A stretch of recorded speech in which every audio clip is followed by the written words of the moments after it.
¿Qué tal? Nos encontramos en el antiguo poblado de Bodegones. Vamos a comenzar hablando con Juan Manuel Cano, una persona que vivió aquí y que nos va a contar un poco su experiencia. Y por lo tanto, para comenzar esta estancia aquí, vamos a comenzar sabiendo los orígenes. Entonces aquí Juan Manuel Cano Romero nos va a hablar un poco cómo y por qué se creó este poblado, ¿no? Entonces Juan Manuel comienza a hablarnos un poco sobre esto. Hola, ¿qué hay? ¿Qué tal?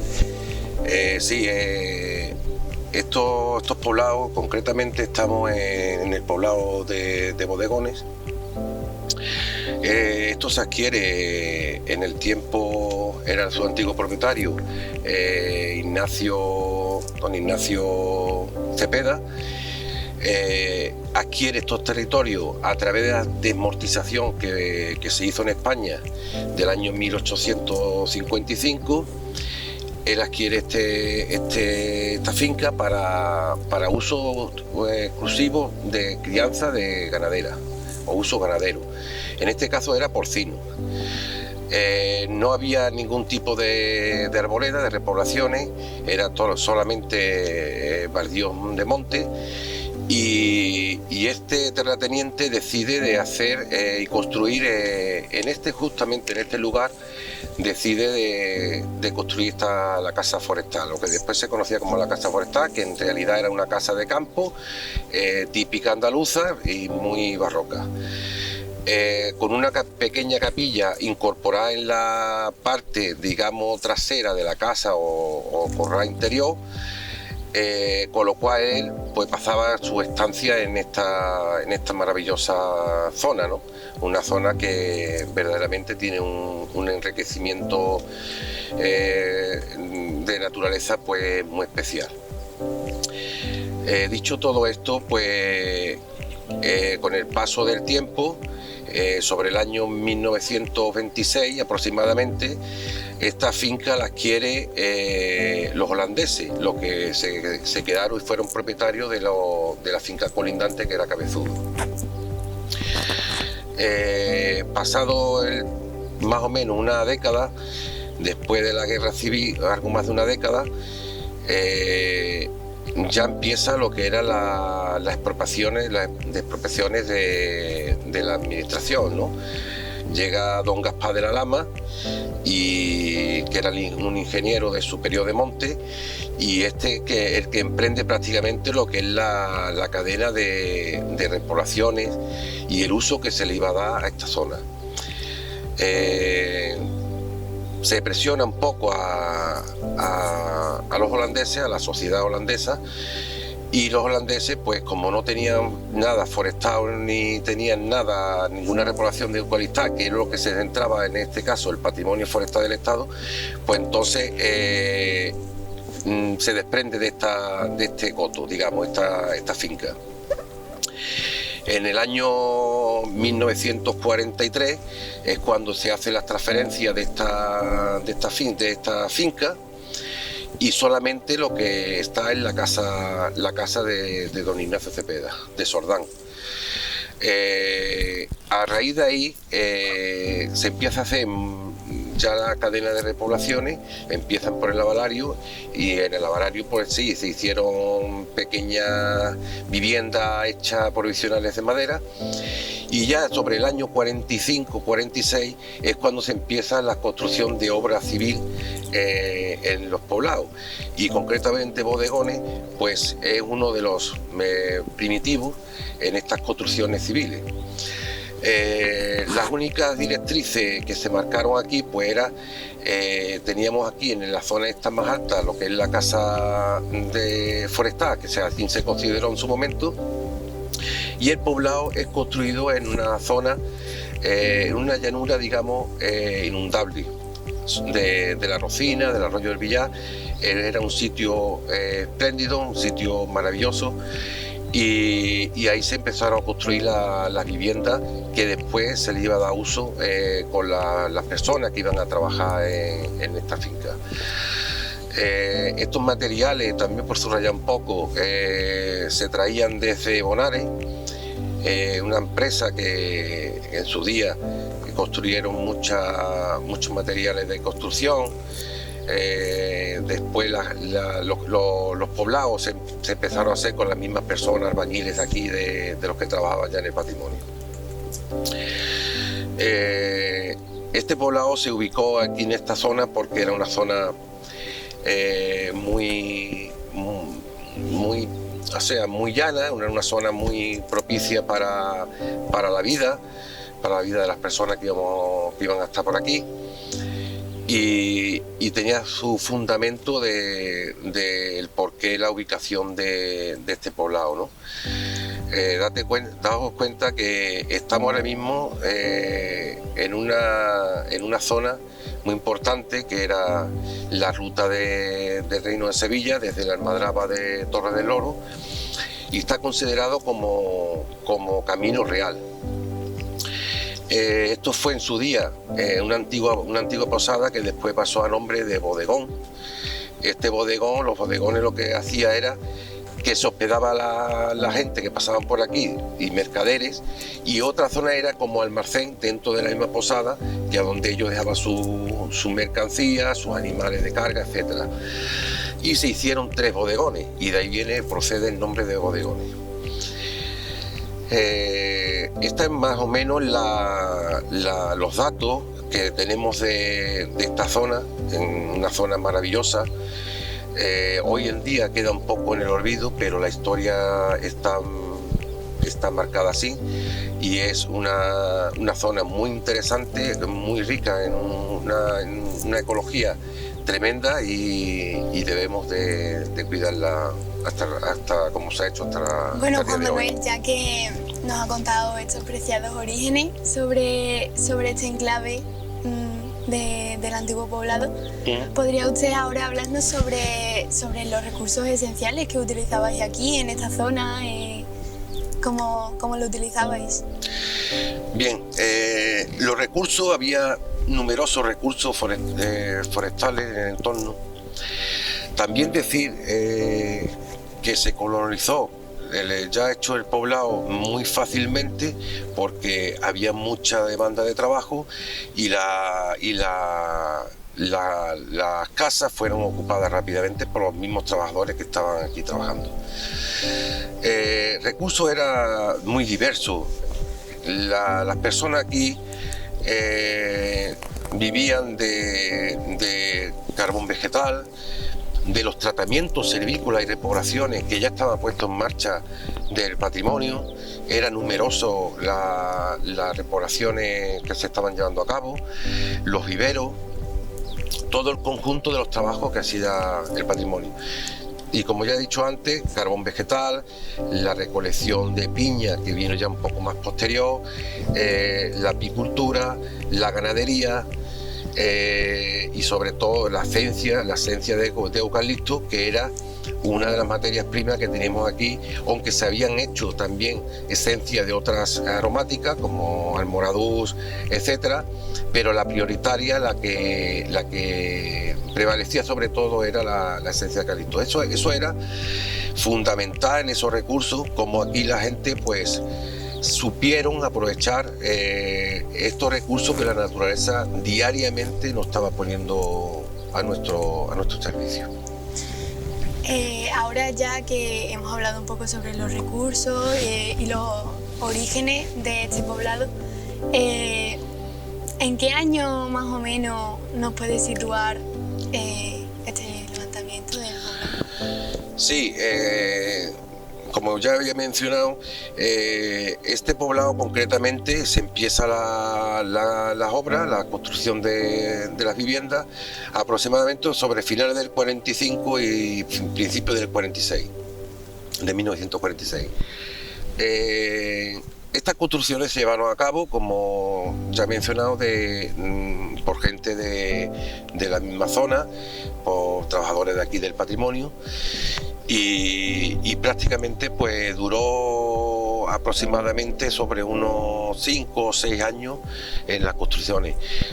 Finalizaron más o menos sobre el año 1951, que era cuando ya Bodegones prácticamente estaba culminado su construcción. ¿Y la distribución del poblado?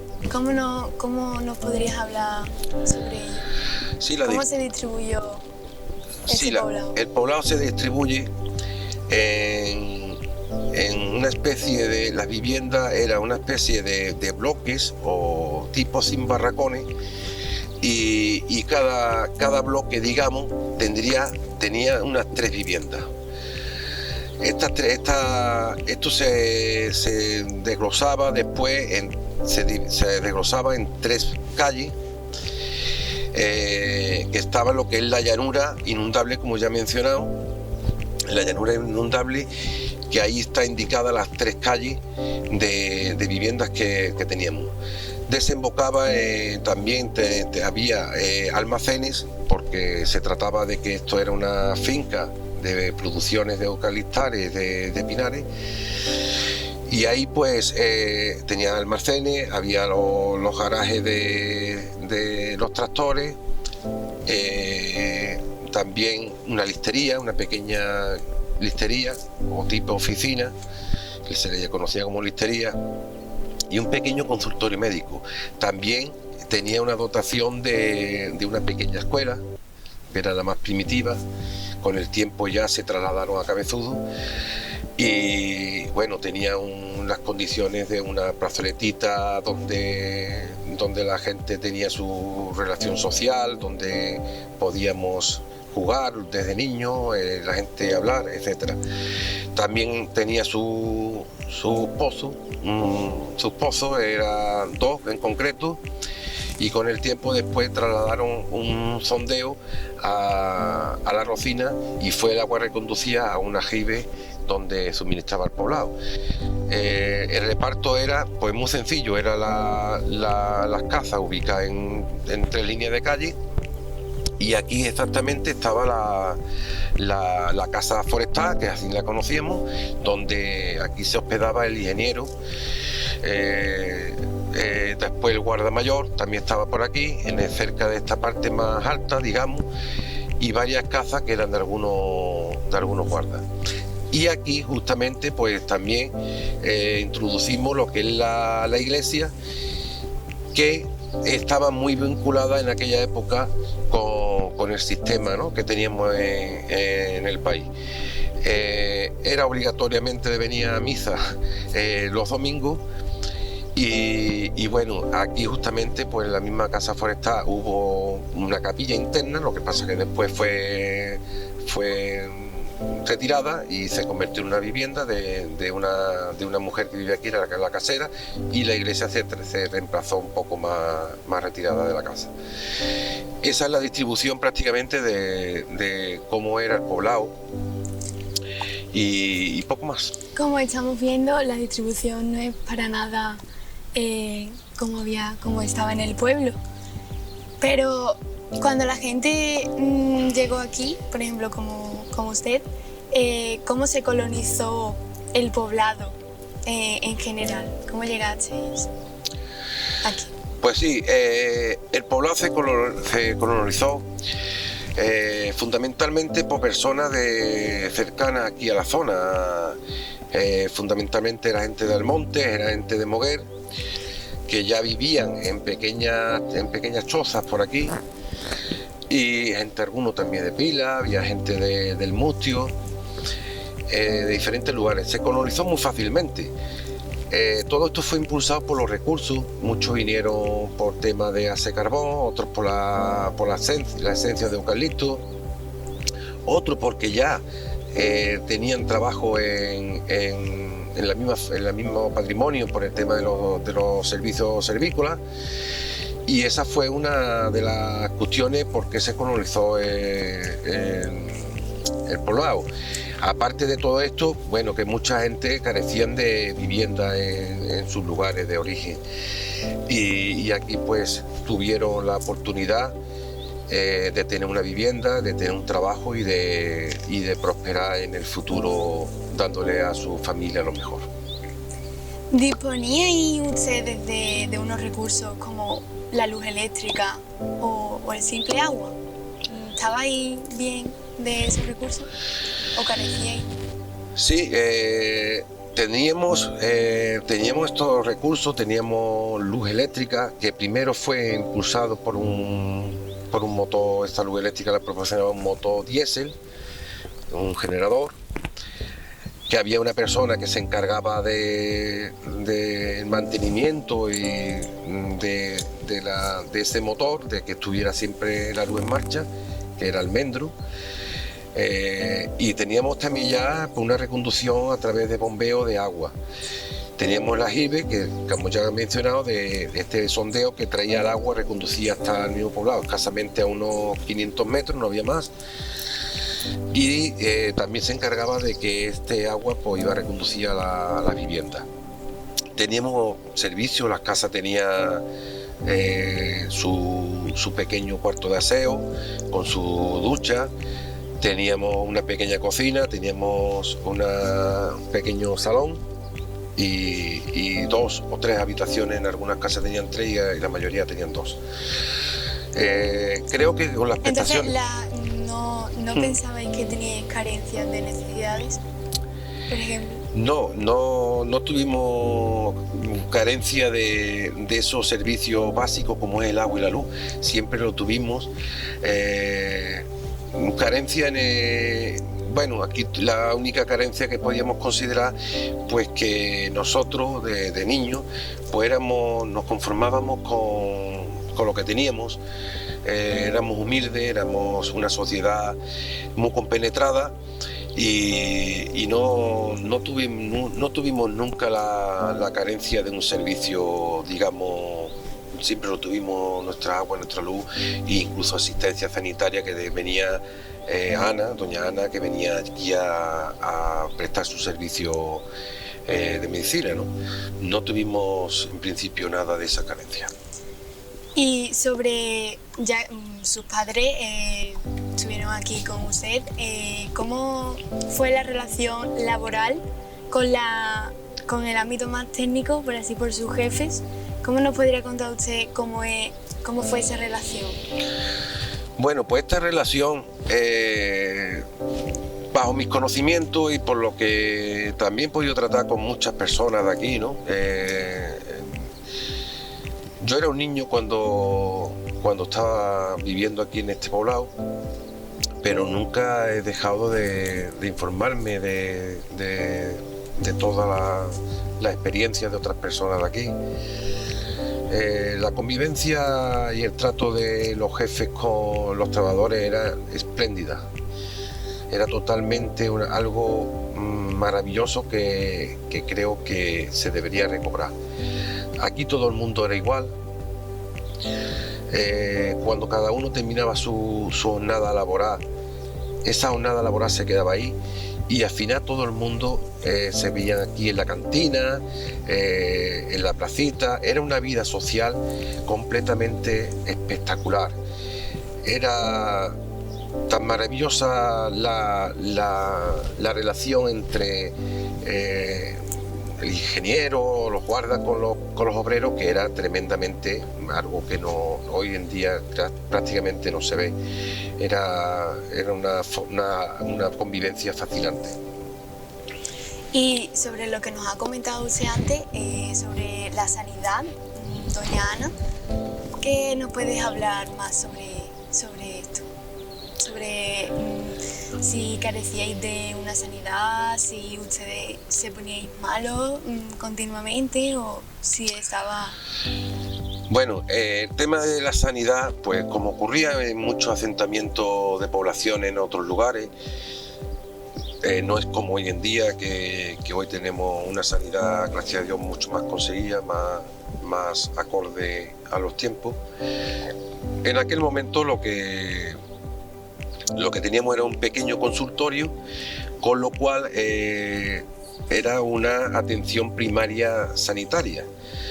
En caso de que hubiera cualquier emergencia, algo muy grave, pues los medios eran muy escasos, también hay que decirlo, muy poca gente dependía de un vehículo, pero sí que el patrimonio tenía su parque móvil aquí de vehículos y ellos mismos se encargaban de si hiciera falta un traslado urgente al pueblo y así ocurrió.